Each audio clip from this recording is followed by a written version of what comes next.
Hello everyone. तो इस video में हम बात करने वाले हैं क्षेत्रीय अथवा जनजातीय भाषा संबंधित जो टीचर्स यानी कि जो शिक्षक की बहाली होने वाली है जल्द ही झारखंड में, उससे रिलेटेड अपडेट मैं आप सभी को यहाँ पर देने वाली हूँ। ऑलरेडी मैंने अपडेट दे रखा है, सारी चीज़ें बता रखी है, प्रोसेस बता रखे हैं, किस तरह से प्रोसेस होगी, सैलरी किस तरह से मिलेगी और योग्यता क्या होनी चाहिए, ये सारी चीज़ें मैंने अपने पिछले वीडियो में बताई हैं और उसका जो लिंक है मैं आपको डिस्क्रिप्शन में प्रोवाइड कर दूँगी। तो आप सभी को मैंने बताया था कि ये जो प्रक्रिया होगी, इसमें जो आपको सैलरी दिया जाएगा वो घंटी के आधार पर यानी कि जो आपका क्लास के आधार पर डिसाइड किया जाएगा। और वहाँ पर मैंने जो बता रखा है कि जो शिक्षित वर्ग के हैं उनके लिए क्या सैलरी होगी, जो अशिक्षित वर्ग के हैं उनके लिए क्या सैलरी होगी, सारी चीज़ें मैंने ऑलरेडी क्लियर की है। तो प्लीज़ आप इससे रिलेटेड जो वीडियो है जिसकी लिंक मैं डिस्क्रिप्शन में दे दूँगी तो उसे भी चेक कर सकते हो ताकि आपका क्लियर हो जाए सारा चीज़, ठीक है। तो यहाँ पर हम बात करने वाले क्षेत्रीय अथवा जनजातीय भाषाओं के लिए जो टीचर्स की रिक्वायरमेंट है उसमें किस तरह से ये जो प्रोसेस है आगे बढ़ रहा है और अभी तक क्या हुआ है इसको लेकर, तो ये सारी चीज़ें हम बताएंगे। और ये जो मैं आप सभी को बताने वाली हूँ, अपडेट देने वाली हूँ, ये दैनिक भास्कर न्यूज़पेपर के अकॉर्डिंग मैं आप सभी को दूंगी, ठीक है। तो ये जो प्रक्रिया है यानी कि जो बात किया जा रहा है यहाँ पर, जो झारखंड राज्य है जहाँ पर 35,000 प्लस सरकारी स्कूल है, जहाँ पर विभिन्न भाषा मतलब कहने का मतलब क्षेत्रीय और जनजातीय भाषा की स्टूडेंट है और उनको अभी ज़रूरत है टीचर्स की जो इन भाषाओं को पढ़ाई करवा सके उनको आगे ले जाकर। और ये जो भाषा है ये हमारी लुप्त ना हो, ये जो प्रक्रिया है ये आगे तक चलती रहे, इसलिए यहाँ पर टीचर्स की रिक्वायरमेंट है। और इस रिक्वायरमेंट को फुलफिल करने के लिए गवर्नमेंट ने यहाँ पर आप सभी को मतलब कि अनुमति दे दी है। यहाँ पर जो कैबिनेट बैठक हुई थी उसमें जो इससे रिलेटेड बातें थी उसको पास कर दिया गया है और इस पर काम होना स्टार्ट भी हो गया है। तो आइए इस न्यूज़पेपर के अकॉर्डिंग पहले हम जान लेते हैं कि प्रोसेस क्या है और कहाँ तक पहुँचा है और क्या होने वाला है और कितने राज्यों में कितने स्कूलों में इसके लिए बहाली होगी, कितने टीचर्स की रिक्वायरमेंट हो सकती है, ठीक है। तो यहाँ पर आप देखोगे क्षेत्रीय भाषाओं के शिक्षकों की होगी बहाली, विभाग में छात्रों का सर्वेक्षण कर 15 जून तक मांगी रिपोर्ट, ठीक है। तो यहाँ पर जो शिक्षक की बहाली होगी वो तो मैंने आप सभी को बताया किस तरह से होगी, सैलरी क्या होगा और किस बेस पे आपको सैलरी दी जाएगी, वो सारी चीज़ें मैंने ऑलरेडी क्लियर कर रखी है, इसलिए मैं यहाँ पर उसे नहीं बोलूँगी। और अगर आपको सारी चीज़ें जाननी है तो आप प्लीज़ जो डिस्क्रिप्शन में मैं लिंक दे रही हूँ उस पर जाकर क्लिक करके आप देख सकते हो, ठीक है। तो यहाँ पर अपडेट आया था आपका कि झारखंड सरकार के स्कूली शिक्षा एवं साक्षरता विभाग प्राथमिक शिक्षा निर्देशालय ने राज्य के सभी स्कूलों में क्षेत्रीय सहित जनजातीय भाषाओं का प्रयोग करने वाले छात्र छात्राओं का सर्वेक्षण करने का निर्देश दिया है, ठीक है। रिपोर्ट 15 जून तक सौंपने का निर्देश उपायुक्त और जिला शिक्षा अधीक्षक को दिया गया है, लेकिन जिला शिक्षक अधीक्षक अतुल कुमार चौबे की इसकी जानकारी तक नहीं है, ठीक है। तो यहाँ पर जो आपका जो स्कूली शिक्षा एवं साक्षरता विभाग है उन्होंने राज्य में जहाँ पर शिक्षक की रिक्वायरमेंट है, जहाँ पर छात्र छात्राएं आपका क्षेत्रीय सहित जनजातीय भाषा पढ़ते हैं उनके लिए टीचर्स की रिक्वायरमेंट है। और इसके लिए जो सर्वेक्षण किया जाएगा यहाँ पर पता लगाया जाएगा कि कहाँ पर कौन से स्कूल में कितने स्टूडेंट हैं जो भाषा संबंधित विषय को पढ़ते हैं या इंटरेस्ट रखते हैं। तो ये सारी सर्वेक्षण होने के बाद आप सभी का प्रोसेस स्टार्ट हो जाएगा। सर्वेक्षण के लिए यहाँ पर रिपोर्ट 15 जून को मांगा गया है, ठीक है। रिपोर्ट जो है 15 जून को मांगा गया है, सौंपने को कहा गया है, लेकिन जो शिक्षा अधीक्षक है उनको अभी तक इनके बारे में पता नहीं है, जानकारी नहीं है। अतुल कुमार चौबे जो है उनको जानकारी नहीं है, ठीक है। आगे इसमें बताया जा रहा है कि उनसे जब इस संबंध में पूछा गया तो उन्होंने बताया कि इसकी जानकारी नहीं है, अभी मैं चुनाव कार्य में व्यस्त हूँ।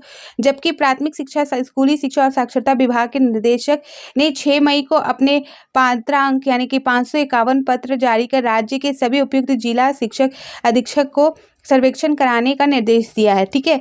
तो जो आपके अध्यक्ष उनको पता नहीं है, जिला शिक्षक अध्यक्ष उनको पता नहीं है कि क्या मैटर है, वो बोल रहे हैं कि अभी जो चुनावी प्रक्रिया उसमें वो व्यस्त है।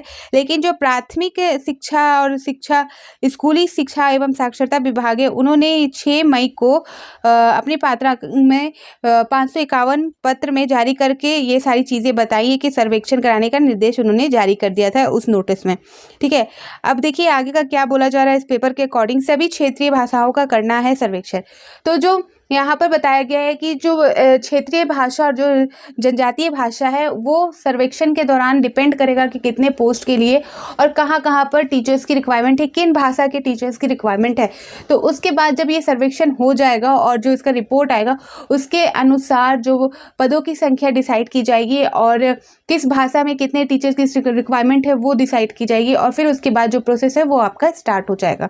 ठीक है, तो यहाँ पर आगे बताया जा रहा है कि झारखंड सरकार की स्कूली शिक्षा एवं साक्षरता विभाग ने सभी स्कूलों में क्षेत्रीय भाषा कुड़माली, खोटा, बांग्ला, उड़ीसा, पंच परगनिया, नागपुरी सहित जनजातीय भाषा संथाली, हो, खड़िया, कुडुक, मुंडारी, महलतो, बिरहोरी, भूमिज, असुर भाषा का प्रयोग करने वाले विद्यार्थियों का सर्वेक्षण कराएगा। सर्वेक्षण के आधार पर स्कूलों में उस भाषा के प्रोत्साहन के लिए चयनित मास्टर द्वारा बच्चों में भाषीय ज्ञान एवं भाषा के विकास के लिए काम किया जाएगा। प्राथमिक शिक्षा विभाग के निदेशक शशि प्रकाश सिंह ने इसके लिए सभी जिलों में उपायुक्त एवं जिला शिक्षक अधीक्षकों को 15 जून तक सर्वेक्षण का रिपोर्ट उपलब्ध कराने का निर्देश दिया है। तो यहाँ पर जो क्षेत्रीय भाषा है और जनजातीय भाषा है उसमें पहले ये देखा जाएगा कि किस स्कूल में जो बच्चे हैं वो कितने इंटरेस्टेड है, किस भाषा को लेने में, पढ़ने में, आगे उनकी जानकारी प्राप्त करने के लिए इच्छुक है। उस आधार पर जो टीचर्स है उसकी रिक्वायरमेंट वहाँ पर की जाएगी, उस भाषा के वहाँ पर टीचर्स को वहाँ के लिए बहाली कराई जाएगी। ठीक है, आगे बताया जा रहा है कि राज्य में 35,443 स्कूल है संचालित। ठीक है, तो यहाँ पर 35,000 प्लस जो स्कूल है, सरकारी स्कूल है, उसका सर्वेक्षण किया जाएगा, संचालित यानी कि चलाया जा रहा है। तो उसमें देख सकते हैं बोकारो के सभी 9 प्रखंडों में 1560 स्कूल संचालित है। वहीं गढ़वा में आपका 1433 स्कूल है, पलामू में आपका 2564 है, चतरा में आपका 1570 है, हजारीबाग में, ऐसे करके सारे जो यहाँ पर सरकारी स्कूल है उनका ब्यौरा निकाला गया कि इस जिले में, यहाँ पर इस जिले में इतने स्कूल हैं, तो इनमें सारा का सर्वेक्षण किया जाएगा। ठीक है, यहाँ पर जो है ये सारे जो स्कूल देख रहे हैं आप सभी को, जितनी संख्या है यहाँ पर जिले के अनुसार उस जिले में आप सभी का सर्वेक्षण किया जाएगा। यहाँ पर जो भाषा है उससे संबंधित टीचर्स के लिए, और उसके बाद जो रिपोर्ट आएगी उसके अनुसार यहाँ पर सारी चीज़ें आगे बढ़ेंगी। तो इन सभी सरकारी स्कूल को में पढ़ाने वाले अधिकतर छात्र छात्राएं क्षेत्रीय अथवा जनजातीय भाषा का प्रयोग करते हैं। तो इन्होंने बताया कि जो ये जो जिले हैं जहाँ पर ये जो स्कूल्स है, सरकारी स्कूल है, उसमें अधिकतर यहाँ पर आप देख सकते हो, यहाँ पर बोला गया कि अधिकतर जो पढ़ने वाले छात्र छात्राएं उनमें क्षेत्रीय एवं जनजातीय भाषा का प्रयोग करते हैं। तो जितने ज़्यादा प्रयोग होंगे उतने ज़्यादा शिक्षक की बहाली की जाएगी और उनको जो बहाली होगी वो जिला के अनुसार होगा। ठीक है, आगे यहाँ पे बताया जा रहा है कि 4 चरणों में होगा छात्राओं का सर्वेक्षण। क्षेत्रीय और जनजातीय भाषा का सर्वेक्षण 4 चरणों में होगा। इसके लिए विभाग में फॉर्मेट भी उपलब्ध करा दिया है। पहले विद्यालय स्तर पर, फिर प्रखंड स्तर पर इसका सर्वेक्षण होगा। इसके बाद जिला स्तरीय समिति द्वारा समीक्षा के उपरांत विद्यालयों के चयन की अनुशंसा की जाएगी। फिर अंत में उपायुक्त और जिला शिक्षा पदाधिकारी द्वारा सर्वेक्षण किए जाएंगे। विद्यालयों की अनुशंसा प्राथमिक शिक्षा निर्देशालयों को किया जाएगा। सबसे पहले जिला शिक्षक अध्यक्ष इसका सर्वेक्षण करने के लिए प्रखंड शिक्षा प्रसार पदाधिकारी को सौंपेंगे। फिर प्रखंड शिक्षा प्रसार पदाधिकारी इसे संकुल और विद्यालय स्तर में इसका सर्वेक्षण कराएंगे। तो इस तरह से यहाँ पर 4 चरणों में छात्र छात्राओं का सर्वेक्षण होगा और यहाँ पर निकाला जाएगा, जो निष्कर्ष आएगा, जो रिपोर्ट आएगा, उसके अनुसार बहाली प्रक्रिया आगे बढ़ाई जाएगी। तो ये अपडेट थी न्यूज़पेपर के अकॉर्डिंग, दैनिक भास्कर न्यूज़पेपर के अकॉर्डिंग। और ये जो प्रोसेस है इससे रिलेटेड, इसकी जो आगे की बात है वो ऑलरेडी मैंने बता रखा है आप सभी को। तो इस बेसिस पे हम आप सभी को अपडेट देते हैं, जो अपडेट निकल कर सामने आती है, जो न्यूज़पेपर के अकॉर्डिंग होती है, ताकि आप पहले से प्रिपेयर रहें इस चीज़ के लिए। और जो तैयारी कर रहे हैं तो वो और अच्छे तरीके से तैयारी करें, ताकि जो वैकेंसी आए उसके बाद वो उस पोस्ट को हासिल कर सके, प्राप्त कर सके। ठीक है, तो फिर मिलती हूँ नए अपडेट के साथ। तो बाय बाय।